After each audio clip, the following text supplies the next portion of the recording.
The long-awaited Elder Scrolls 6 is finally at least being openly talked about. Sort of.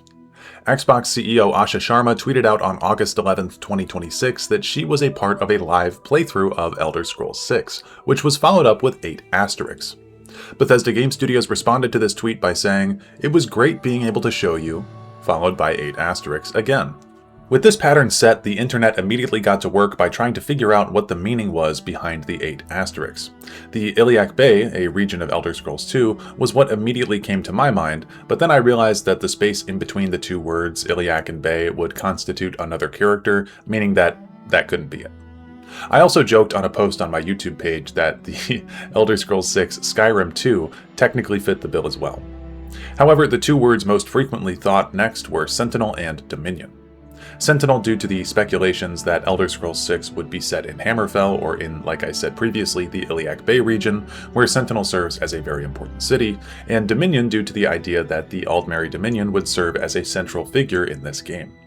It seems as though Sentinel is winning people over more and more, myself included. Even Michael Kirkbride made note of this on Reddit, weighing in that he thought Sentinel was the correct answer here as well. And people even discovered a secret hidden message in the Starfield Direct from June 11th, 2023, where the employee code on screen here can be revealed to say Sentinel. And as of today, I am deciding to weigh in here and give my own 2 cents on the matter because I think that Elder Scrolls Sentinel is a super cool name, and I think there's a lot of really interesting history for us to cover in the Elder Scrolls that will serve as a good backdrop for Elder Scrolls 6, should this serve as the location of the next game. Plus, I'm pretty hyped to be getting actual information on this subject matter at all. So, one of the biggest pieces of evidence in my opinion that goes toward Elder Scrolls 6 taking place in Hammerfell is that, for the entirety of Elder Scrolls Online's existence, Hammerfell has barely been given any content. If you look on screen at the moment, this is the current Elder Scrolls Online map of Tamriel as of August 2026. And if you look at the big section I've circled, you'll see that all of that has not been touched by the ESO devs yet, and that is most of Hammerfell. And I'm far from the first person to point this out, but I thought that we'd go a little bit more in depth just to show the sheer magnitude of how little Hammerfell has been touched. Now, as for the base game, Stros Mackay, the Alik'r Desert, and Bankarai were included upon launch. After that, we received Craglorn as a free update, which was a part of Update 1 on May 22nd, 2014 for PC. Craglorn, by the way, is just northeastern Hammerfell. Upper Craglorn was then added as a part of Update 4 on September 15th of 2014. Hughes Bane, which is this little peninsula here, was added as a part of Update 9, which launched on March 7th, 2016 as a part of the Thieves Guild DLC. And there have also been 4 dungeon DLCs set in Hammerfell according to my count: Bloodroot Forge, Fang Lair, Unhallowed Grave, and Lep Seclusa. And that, ladies and gentlemen, summarizes all of the major content that Hammerfell has been given. Needless to say, the region has not been given much TLC in the years since the Thieves Guild. And I believe that this was purposeful, since the ZeniMax devs didn't want to mess up the canon of whatever the lads and lasses at Bethesda Game Studios wanted to set up down there. However, this means that ESO has missed out on some pretty big cities in Hammerfell. Hagaeth, Tanith, Ghislaine, and Rihad have just been missing, which leaves us with Sentinel as the most prominent city in Hammerfell available for us to explore. So, let's talk about Sentinel. First thing you should know about Sentinel is that it both refers to a city and a kingdom. Sentinel the city being the capital of the Kingdom of Sentinel. Before even the kingdom, however, we have this interesting bit of lore from Daggerfall that I'd like to cover, which states that, at the time of this story, Hammerfell is fully occupied by Redguards. All the old cities of the dwarves, but one, the ghost city of Dwarfholm, are now the cities of today's modern Hammerfell. So according to this note, it would seem that the city of Sentinel lies on the bones of a Dwemer ruin that it was built upon. Or, again, so we're told. However, this confused me because there's no trace of any Dwemer ruins underneath Sentinel in ESO, so I went to the UESP Discord to talk about this, and we had some discourse about it in the server, which I'll talk about later. But the Kingdom of Sentinel can be traced back to the origins of the Redguard's history in Tamriel. And for that, we should talk a small bit about Redguard culture. The Redguards hail from the lost continent of Yokuda. On Yokuda, the Natatambu was the governing body, a council composed of kings throughout their empire. And we'll really be speedrunning this here, but the continent of Yokuda was sunken through mysterious and debated means. After Yokuda sunk into the sea sometime around First Era 792, the Yokudans began sailing over to Tamriel in search of a new home. These sailors were known as the Regatta, or literally the warrior waves that made their way over. Grandee Yagub is said to have been an early Regatta warrior sailor from the Third Wave, which occurred around First Era 808. His full story and the story of Sentinel are laid out in the book Sentinel, Jewel of the Alik'r, which I will read for you now. Know, O Prince, that in the time of the Regatta, the forebears did come to Hammerfell from doomed Yukuda. First they landed at Hagath, which they freed of the affliction of the beast peoples. Then spread they both wise along the coasts, seeking out goodly harbors and well-watered oases. To the north and west went the warrior sailors of the Grandee Yagub, in the great ships they had brought from Akos Kazaz, until they rounded Cape Shira. Then was Yagub the first of the Regatta to behold the Iliac Bay, and he deemed it laudable, and praised its excellences, and vowed to make his home thenceforth upon its shores. And as Yagub sailed toward the steed at dawning of the 17th of second seed, his watchman cried out that he spied a desirable harborage. And Yagub, perceiving it, agreed, and said, This harborage shall belong to us, for we shall take it to be ours. And I do name it Sentinel, after the one who first espied it. Then Sentinel, for thus ever after was it known, already contained a port on its harbor, which port was the haunt of low elves, and men who did consort with elves. And the shores were green with the leaves of pomegranate, and fig, and olive. And the men of the Grandee saw this, and were hungry, and sought to come ashore, despite the warnings and cries of the port rabble. But when Yagub landed with his warrior sailors, with their bright swords and peaked helms, the port rabble were cowed, and spake, cringing, What would you with us, O mighty sword singers? Slay us not, for we have done you no harm. And Yagub said to them, Nay, though you are infidels and partake of unclean practices, I will not slay you. For I have a thought to build me a palace upon the height of the harbor, and such labor is not meet for my noble warrior sailors. Therefore you shall live, and become masons and stonewrights, and servants of the house. And thus was the true port of Sentinel founded. The port rabble found purpose in their new labors, and built the walls, and the marketplace, and the palace of Yagub. And this was Samaruic, of glorious name, and legendary are the mighty kings and queens who have reigned from it since. For the crowns who followed the forebears found Sentinel a worthy seat, and many were the Natatambu who settled there. Even today, O Prince, above the city gates flies always a banner of the crescent moon, for this was the banner of the Grandee Yagub, which has become the symbol of Sentinel, in remembrance of him. And the faithful celebrate the Grandee on the Kumu Alizari Yagub, every 17th of second seed, when we share pomegranates in honor of our esteemed ancestor. And now that you've heard it in full form, to summarize, Yagub was a Regatta warrior sailor forebear whose watchman on his ship spotted the site of the port where some people were located. And while Hagath would become the capital of Hammerfell, Sentinel would be created here, named after this watchman, and would grow to become mighty. Now, when I first read this, I read the haunt of low elves as meaning Dwemer ruins, because of that text at the beginning talking about Redguard cities being built on the bones of Dwemer cities. And as I'm sure that anyone watching this video will be aware of, the Dwemer are deep elves. That's literally what Dwemer means. So, low elf to deep elf sounded about right to me. I thought this was pretty obvious too, since it seemed like Lawrence Schick's type of thing to do, because he likes to be fancy. Specifically, he's being fancy with his writing in this piece that I just read, inventing the word both wise and saying stuff like seeking out goodly harbors and such labor is not meet for my noble warrior sailors and what would you with us, O mighty sword singers? Slay us not, for we have done you no harm. The whole thing is written in a way where it's meant to evoke a feeling of being an old tale, so the language used is old and strange too. So I didn't think that it was outrageous to take some creative liberty and call the Dwemer low elves. But I found it quite strange because, as I said, there is no evidence of Sentinel actually having any dwarven ruins attached to him. And because I like to get to the truth of the matter at hand, I went to the UESP to verify this. My initial response, honestly, was just that this was yet another lore screw-up from ESO because, as I've spoken about at length, they're quite good at messing up lore. So anyway, I brought this up, and I was met with some pushback on this idea as people were telling me that it was incorrect, and that the word low was actually in reference to the Dyreni clan of elves that were in the area at the time.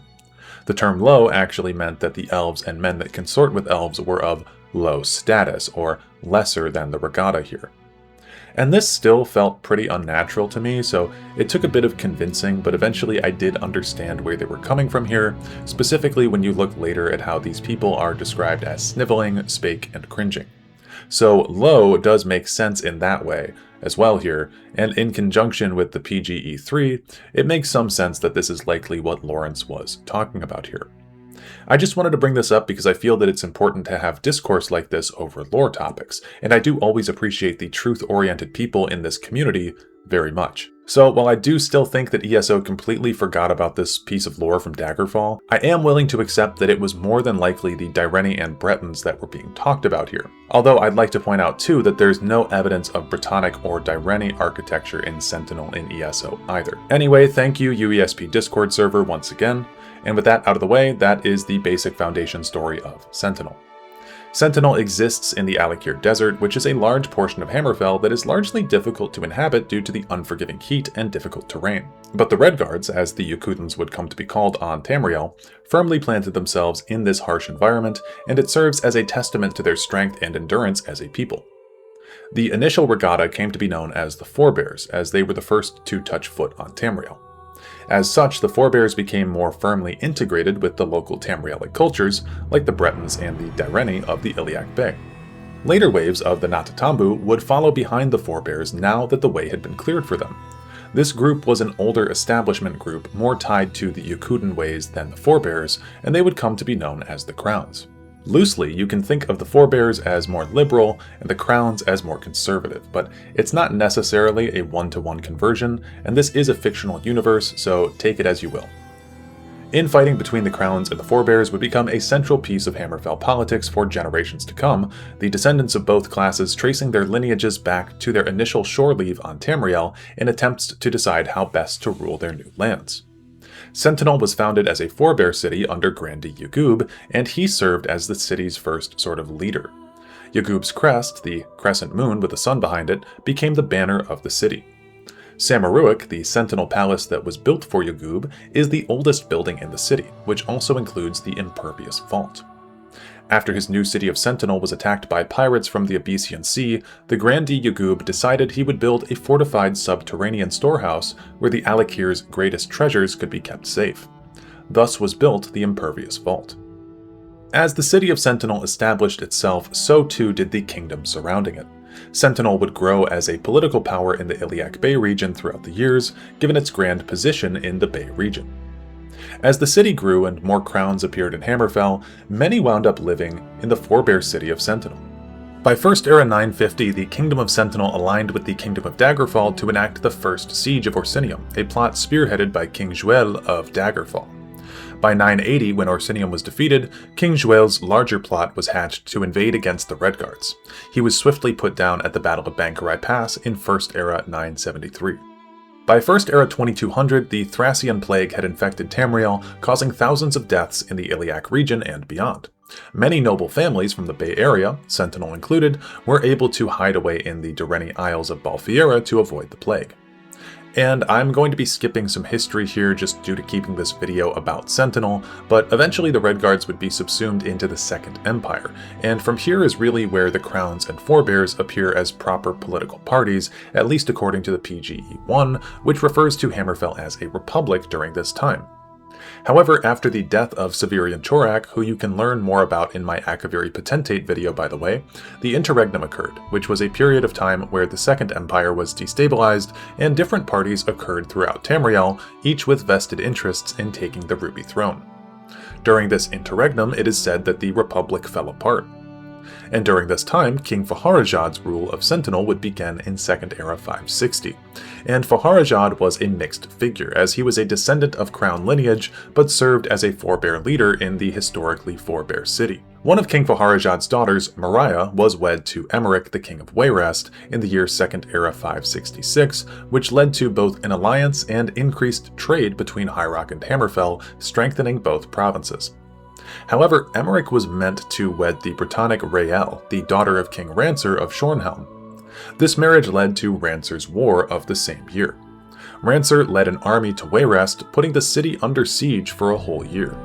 That is, until Emmerich's allies in High Rock arrived and were fully able to break the siege once their allies from Sentinel arrived as well. Rancer's War led to King Faharajad declaring himself High King Faharajad of all of Hammerfell. While he did rule for some time, many of the crowns in southern Hammerfell felt slighted by this proclamation. Rancer's War also led to the formation of the Greater Daggerfall Covenant, a faction which included High King Emmerich on behalf of the Bretons, King Kurag on behalf of the Orcs, and the now High King Faharajad of Sentinel/Hammerfell. The Daggerfall Covenant would go on to become a large player in the Three Banners War, which broke out during Second Era 580. Seeing as ESO is not complete yet, we actually have zero idea who won this conflict or if there even was a winner. But the Daggerfall Covenant fought against the Ebonheart Pact and the First Aldmeri Dominion during this conflict. Now, I think it's safe to say that at some point King Faharajad died, and at some point after his death, the long-standing forebear bastion of Sentinel had its control shift to being under the crowns instead. In fact, the new High King had chosen to change the capital city of Hammerfell from Hagaeth to Sentinel. This was a wise move, likely, since Sentinel is said to have mastered a third of the trade of the Iliac Bay by this point. Plus, it greatly upset the forebears, which I'm sure was fun for the crowns. Under this regime, in Second Era 831, Cyrus the Redguard was born in the city of Sentinel, and his father would wind up writing a scathing play about the High King, Thasad II. Now, right here, I'd like to actually play you the intro to Elder Scrolls Adventures Redguard, as it covers a lot of the lore that I'm about to be going over. As the empire of Tiber Septim sweeps through the kingdoms of Tamriel in a glorious bid for conquest, Septim is opposed on all sides, but never more fiercely than by Hammerfell, the ancestral home of the Redguards. The High King of Hammerfell, Thasad II, resists the imperial invasions even as he sees other kingdoms crumble, until at last, without warning and surprisingly devoid of court treachery, death takes its full measure. With its High King dead, Hammerfell is crippled, plunging into a bloody civil war between the crowns, fighting for their homeland's continued sovereignty, and the forebears, who have finally accepted the Emperor's rule. The crowns, led by the heir to Thasad, Prince Ator, are continually victorious, spilling the blood of the forebears across Hammerfell's sands. From his seat of power in the port city of Stros, Prince Ator slowly reunites his father's unraveled kingdom. Feeling their impending defeat, the forebears sign a pact with the Emperor, allowing him to bring his armies in, crush the crowns, and rule Hammerfell as his own. Tiber Septim's armies prove too much for the proud Redguard crowns. Tiber Septim sends his best commander, Lord Richten, to Stros to close the grip on Prince Ator and the crowns. The prince rallies his forces for one last stand. Knowing that Hammerfell's sovereignty is at stake, the crown forces match the might of the empire, meeting them in the harbor of Stros for the final battle. The fighting is fierce. Lord Richten, having seen the prince's victories at sea before, decides to bring his last resource to the fore. The dragon, Nathalilagus, proud jewel of the imperial crown. Ator commands his archers to ready their weapons, but is struck down himself by Richten's assassin, felled by an arrow whose poison spreads too fast. Ator's wizard attempts to save the prince, but the dragon ends his magic and the crown's hope for victory in a single fiery breath. Having conquered the crowns, the Emperor's forces claim rule over all of Hammerfell. Imperial garrisons are stationed at every city, and Richten himself is named provisional governor of Stros. Months pass. The Redguards of Hammerfell, both crown and forebear, learn to live under the new imperial rule, and Tiber Septim extends his reach into the rest of Tamriel. It is only through fate that any of this will come to concern our hero, Cyrus, a Redguard who long ago left Hammerfell to wander the borderlands of the Empire. So Tiber Septim finally had his victory in the Iliac Bay, But this victory was reversed by Cyrus the Restless, who, in search of his sister Isara, came to be entangled in the civil war that was still brewing between the Crowns and the Forebears. Cyrus was surprised to find his sister as a member of the Restless League, a group of pirates who served the Crowns in rebellion against the Forebears, who they'd seen as throwing away tradition for Tiber as an ally. Cyrus would eventually lead the rebellion, causing Tiber Septim to sign a treaty with Isara on behalf of the Crowns, and Baron Vorlag on behalf of the Forebears. This treaty would become known as the Treaty of Stros Mackay. As of this treaty's signing in Second Era 864, Hammerfell was installed into the Septim Empire as a province, and quarrels between the Crowns and the Forebears reset to their status quo. And obviously much of what I just talked about is the plot of Elder Scrolls Adventures Redguard. I skipped a lot of specifics from the game that just aren't important to cover in a broad summary of events like this, but suffice it to say there's some really cool lore in that game despite its reputation. Redguard aside, Sentinel had gone back to being known as a Forebear city under the Septim Empire, and would remain as such throughout the rest of the Third Era. The next largest conflict in Sentinel's history worth discussing is when Camoran, otherwise known as the Camoran Usurper, arrives on the scene. Camoran had claims for the Camoran throne in Valenwood, which is the oldest dynasty in Tamriel. By around the year 3rd Era 249, Camoran took the throne for himself, betraying his ally Kaltos Camoran, and began conquering western Tamriel for himself in brutal campaigns, thus becoming the Camoran Usurper. Not much is known about Haemon's campaign in Hammerfell other than that it occurred without much resistance. Around the year 3rd Era 266, according to the book The Fall of the Usurper, both the kings of Sentinel and Wayrest were children at this time, and thus were weak rulers during this period to repel the usurper from the Iliac Bay. Haemon Camoran was eventually put down in the year 3rd Era 267, and Sentinel does not appear again in the history books until the War of Betony. The War of Betony occurred from 3rd Era 402 to 3rd Era 403, so relatively a short war.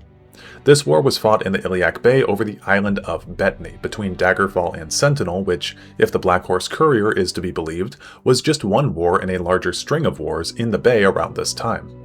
But that is not to downplay this war's significance. In fact, the War of Betony serves as the backdrop to Elder Scrolls II, and it's very, very, very complicated, so I will try to summarize as much as I can. Essentially, the island of Betony exists in between the Iliac Bay, right at the front of it, and it's a really significant spot because of that reason. Despite the fact that this island was not much more than a glorified fishing outpost for those who lived there, the geographical significance of the island led both Daggerfall and Sentinel to fight over this location. The island's actual legality was in question, with Sentinel claiming that it was theirs by contract and dissenting opinions that claimed the island was independent. By around 3rd Era 402, the island was being attacked by pirates, leading the Lord Mograph of Betony to realize just how much vassalization would benefit him and his people in the form of protection. When Mograph petitioned to Daggerfall to vassalize his people, the Kingdom of Sentinel pulled their receipts on Betony, claiming that there was this 200-year-old contract that made it so Betony belonged to the Forebear Kingdom. This eventually led to a war breaking out between King Camoran of Sentinel and King Lysandus of Daggerfall. The neighboring kingdoms of Wayrest and Orsinium would find themselves wound up in this debacle as well. Many battles would break out during this time, with Daggerfall coming out on top in most. Despite the victories for Lysandus of Daggerfall, he would face trouble at home as his court was in shambles without him. He had been in an affair, and when his queen discovered this in his absence, she banished his mistress from Daggerfall. His mother, too, would leave Daggerfall altogether in an act of self-exile. She had repeatedly told Lysandus that, through her scrying, she foresaw, if the war would continue on much further, he would wind up dead. Due to all the trouble at home and rumors of death, King Lysandus called a peace treaty with Sentinel at a location in High Rock known as Reich Grodkeep. Now, there are a handful of narratives surrounding the peace talks at Grodkeep. They are all vaguely different, but what they agree on is that the peace never came, and fighting broke out, resulting in an utter bloodbath. The final battle of the war was fought at Cringane Field in 3rd Era 403, and it's an absolute doozy. King Lysandus did not wish to participate in the battle at all, choosing rather to abdicate the throne for a life with his exiled lover. In the weeks after the treaty at Grodkeep, Lysandus had arranged to fake his own death in the battle so that he may live with her. And so, at the Battle of Cringane Field, the body double of King Lysandus and the true King Camoran of Sentinel both perished. The body double of Lysandus was even killed by his son, Gothred. But the happy ending never came for King Lysandus, as an up-and-coming noble from Wayrest named Lord Woodbourne had found and killed Lysandus before even the Battle of Cringane Field. You see, Lord Woodbourne was the betrothed of Elisana, the daughter of King Aedwyr of Wayrest, and he'd been plotting with Lysandus' son, Prince Gothred, to usurp the throne. So there's a lot of crazy stuff that happened here during this war, and it was all in under a year. It's wild. Following the war and the deaths of both monarchs, Gothred was crowned King of Daggerfall on the battlefield, and in the wake of Camoran's death, the Lord Orsme of Sentinel surrendered and ceded the Sentinel claims on Betony then and there. On the way back to Sentinel, Orsme is said to have committed suicide. Part of the treaty of the War of Betony involved the now King Gothred marrying the late King Camoran's daughter, Princess Abuki. To further complicate things, by the year 3rd Era 404, the ghost of King Lysandus was risen as an angered specter, let loose in the city of Daggerfall, seeking vengeance against his killer. Emperor Uriel Septim VII, who was once a good friend of the late king, sent a Blades agent to the Iliac Bay to solve the mystery of Lysandus' ghost. And it is from this point forward, with the agent in the region, that the events of Elder Scrolls II Daggerfall take place in the year 3rd Era 405. Now, my champion, rest well this night, for tomorrow you sail for the kingdom of Daggerfall. Now, like I said, I skipped a lot before, and I'm going to skip a lot here as well. Basically, the agent was initially tasked with putting King Lysandus' angered spirit to rest, but once that's over, the Totem of Tiber Septim was uncovered in the Iliac Bay, and the agent is also tasked with locating that item as well. The Totem of Tiber Septim is instrumental for making use of the Numidium, which is the brass titan constructed by the Dwemer that Tiber Septim used to conquer Tamriel. If none of that made any sense to you, I'm sorry. Go ahead and watch my Tower Lore video for a little more extra context into Walk Brass. Anyway, the agent wound up finding the totem and subsequently the Mantella, which acts as the Numidium's power source in a sense. As you can imagine, there were several parties in the Iliac Bay region that were petitioning the agent to turn the totem and the Mantella over to them upon their collection. These interested parties included King Gothred of Daggerfall, King Aedwyr of Wayrest, King Gortwog of Orsinium, Queen Acharithe of Sentinel, the widow of King Camoran, the Blades and the Emperor Uriel Septim VII, the Underking, and Mannimarco, the King of Worms. Now, in the game, of course, there are 7 distinct endings to this conflict, one in which the agent gives the Totem of Tiber Septim to one of the 7 leaders individually. However, due to the time-warping capabilities of the Numidium, upon its activation, there started an event known as a Dragon Break, where linear time becomes non-linear once more, as it was before Adamantia. This Dragon Break lasted from the 9th to the 11th of Frostfall in 3rd Era 417. Throughout this 2-day period of non-linear time in the Iliac Bay region, the agent was able to simultaneously give the totem and the Mantella to all of the 7 interested parties at once, causing an event known as the Miracle of Peace in the region, otherwise known as the Warp in the West. This caused a number of things to happen in the Iliac Bay, all resulting in fairly positive outcomes for those involved. Mannimarco got to ascend to godhood using the power of this device, and the Underking got to reclaim his heart and die. He's very complicated and we just don't have time for it in this video. Those 2 outcomes are of course the most insane ones. As for the basic monarchs in this discussion, Sentinel, Wayrest, Daggerfall, and Orsinium became the dominant powers in the region, drawing distinct lines and borders throughout their kingdoms in the Bay, and all of them swore allegiance to the Septim Empire. Sentinel, for what it's worth for this video, became the largest kingdom in the region, gaining much more land than any of the other kingdoms, and was ruled then by King Lhotun, the youngest son of Acharithe and Camoran. After the rapid, essentially magical expansion of the Kingdom of Sentinel, there were many crowns brought under the command of the Forebear Kingdom. To quote from the PGE3, "As most of the formerly independent lands in this northern area were Crown and Sympathy, King Lhotun had continually been involved in military, diplomatic, and even religious missions to keep them under his wing. Lhotun has been forced to create what some consider a third party, one with reverence for the Yakutan past but respect for the imperial ways, which is appropriately enough called the Lhotunic. Perhaps not surprisingly, the moderate Lhotunics have attracted nothing but contempt from the Crown and Forebear kingdoms alike. Basically, Lhotun tried to create a centrist party, and it just pissed both sides off. Now, that was a lot of history covered, and we haven't even entered the Fourth Era yet. The Fourth Era began with the death of Martin Septim, followed shortly thereafter by Potentate Okado being assassinated in Fourth Era 15, ushering in the Stormcrown Interregnum, which was a period when the Ruby Throne was unoccupied for about 7 years, until the Colovian warlord Titus Mede took over the Imperial City with around 1,000 men, and was seen as a liberator from the madness. Really, the story of the Fourth Era is about the crumbling of the Septim dynasty, and how the surrounding people dealt with the outcome of both it and the Oblivion Crisis. The Mede Empire was notably weaker than the Septim Empire, with the Red Year and Morrowind destabilizing the whole province. Blackmarsh too went rogue and seceded from the Empire. By around this time, their empire was loosely connected between Hammerfell, High Rock, Skyrim, Cyrodiil, Valenwood, Elsewhere, and the Somerset Isles.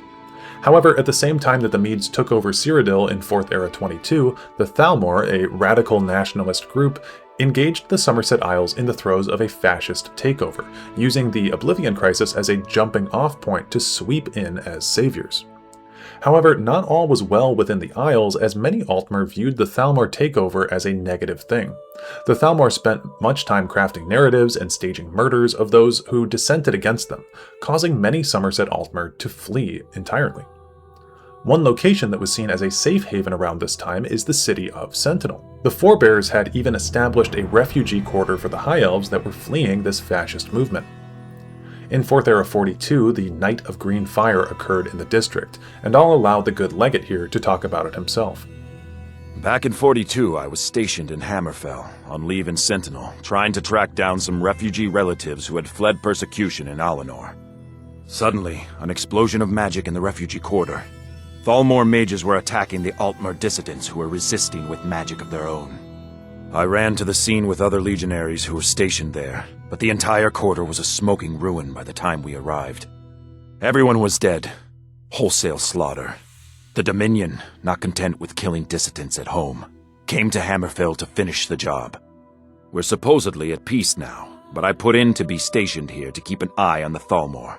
I have a feeling they're behind this unrest in Skyrim. Not much is known about the aftermath in Hammerfell regarding the Night of Green Fire, but it certainly can't have been a positive outcome for the Redguard and Altmer peoples at this time. Fast forwarding to 4th Era 171, the Thalmor had been busy, consolidating power in southern Tamriel through alliances and subterfuge, taking Valenwood and Elsewhere, and adding them to their new 3rd Aldmeri Dominion. Also, I always have to plug my own stuff when I can. I have a video about the Thalmor available on the channel if you'd like to watch it after this. So the Thalmor/Aldmeri Dominion went to war with the Empire in 171, and this is what we now know as the Great War. The Thalmor wanted 3 things that Titus Mede didn't give them. They wanted portions of southern Hammerfell, they wanted the outlaw of Talos worship, they wanted the Blades disassembled as an organization, and they wanted tribute. Titus Mede of course said no, and this led to the conflict. Now, looking back, it would seem that the Thalmor's entire intention was to get Hammerfell from the jump, as within days, they were seen marching armies into both it and Cyrodiil, led by the Aldmeri Lady Arenalia. We hear from Legate Justinius Quintus, who claims that he himself commanded the 10th Legion in Hammerfell at the time, his recollection of the war, in his creatively named book, The Great War. For the purposes of this video, though, we don't need to go through every battle or every note of the war. An important thing to point out is that he tells us that prior to the war, when Titus Mede II ascended the throne in 4th Era 168, he inherited a weakened empire. The glory days of the Septims were a distant memory. Valenwood and Elsewhere were gone, ceded to the Thalmor enemy. Blackmarsh had been lost to Imperial rule since the aftermath of the Oblivion Crisis. Morrowind had never recovered fully from the eruption of Mount Vardenfell. Hammerfell was plagued by infighting between crowns and forebears. Only High Rock, Cyrodiil, and Skyrim remained prosperous and peaceful. Jumping forward to 173, things were looking dire for the Redguard people as much of their southern territories had been captured, with Hagaeth under siege as the last Redguard bastion in the south. Just when things were looking hopeless, an army from Sentinel came to rescue their crown brethren, and broke the siege of Hagaeth, leading to Aldmeri resistance and reinforcements from Cyrodiil, as the crowns and forebears had finally found some common ground to unite them for once. The Aldmeri Dominion had made their way through Cyrodiil and captured the Imperial City, but with the reinforcements now coming from Hammerfell, Skyrim, and High Rock, the Empire was able to score a decisive victory known as the Battle of the Red Ring, which ended the war in 4th Era 175. Titus Mede II entered peace negotiations with the Dominion after this victory, and he wound up signing the White Gold Concordat, which conceded all of the requests the Thalmor initially made, resulting in the Empire giving away parts of southern Hammerfell to the Dominion. However, this greatly angered the Redguards as they rejected the treaty, forcing Titus Mede to renounce Hammerfell as an official province. The Redguards then, as of 4th Era 175, were on their own against the Dominion. For 5 more years, the fighting in Hammerfell continued following the White Gold Concordat signing, and the Redguards proved themselves more than capable of holding the Dominion at bay. The war ended in a standstill as of 1st Era 180 between Hammerfell and the Dominion, and a different treaty was signed in a most historic spot, Stros M'Kai. The Second Treaty of Stros M'Kai removed the Aldmeri Dominion from Hammerfell, and since then, that's about all we know about the goings-on of the province, and our dearest kingdom of Sentinel. The one thing that the Great War did well for the Redguard people was it left them reconciled. The crowns and the forebears together, united, were enough to repel the Aldmeri Dominion. And going forward, if the crowns and the forebears are still connected in Elder Scrolls 6 in this brotherly way, that will be a huge advantage for them against the Aldmeri Dominion. But we'll have to see what the future holds in store. I hope you enjoyed the video, and I hope you learned something in the process. Let me know if you'd like more videos about Hammerfell in the future. This one was intended to be a quicker one to get out, just focused on one kingdom. However, it quickly got out of hand and quite long, so I hope you enjoyed it, like I said. I'd also like to thank all my patrons on Patreon and everybody who decides to become a channel member here on YouTube. You guys genuinely make it so that way I can do this for a living, and I really, just from the bottom of my heart, appreciate every single one of you so much. It means a lot, and like I've given money to creators before as well, so I know like it's important that it's an important thing. Like, it means that you like the stuff that I do here, and that is a good message to receive as a content creator. So again, I hope that you enjoy the video, and we'll hopefully get some extra content out here in the next couple days, weeks, months, and years. So yeah, we will focus more on the Redguards as stuff comes out about them. I would like to do a video on the crowns and the forebears at some point, and a video on Yakuta, and a video on Redguard religion would be super cool, but all of that will come in the future at some point. As of now, I've got a couple videos that I need to get out that I've been waiting on for a while. So thank you guys all for coming here, and I will talk to you in the next one. Peace out.